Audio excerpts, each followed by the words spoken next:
وين بابا؟ وين بابا؟ وين بابا؟ لا الخوف عمو هون. لا يا بابا راح الجنة خيو. هاشتاج حلب تباد، انقذوا حلب، ارحموا سوريا، يا الله ملنا غيرك يا الله، وغيرها من الشعارات والهاشتاجات تغزو حساباتنا الافتراضية بين الفترة والأخرى. بكائيات ورثائيات ولطميات وندب حظ وتلاوم لا يكاد ينتهي حتى يعاد من جديد على إيقاع هطول الصواريخ على المدن الإسلامية والعواصم العربية. ليست حلب الأولى ويبدو أنها لن تكون الأخيرة.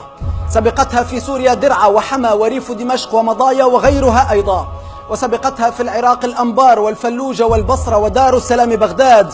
وقبل أن تظهر موضة الهاشتاجات والهواتف التي لا يبدو ذكاؤها إلا في تكرار نقل المأساة، كانت بيروت عنوانا للمصيبة، ويوما ما كانت غزة تقطر دما والقدس تعاني اغتصابها، وقبلهما لا ننسى سراييفو وغروزني ومقديشو، وفي الأثناء تسقط بنغازي وصنعاء، وتراوح عدد من المدن والبلدات وضعها بين الاحتلال وجنائزه حينا وأحلام الثورة وأهازيجها حينا آخر.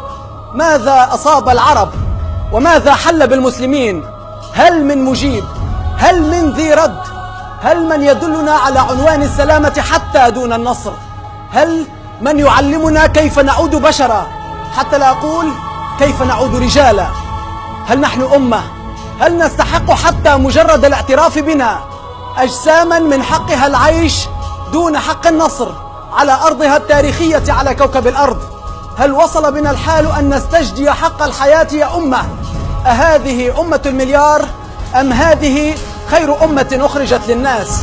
حلب ليست المشكلة، حلب ليست المشكلة، المشكلة هي نحن وعقولنا الضائعة وقلوبنا المتحجرة.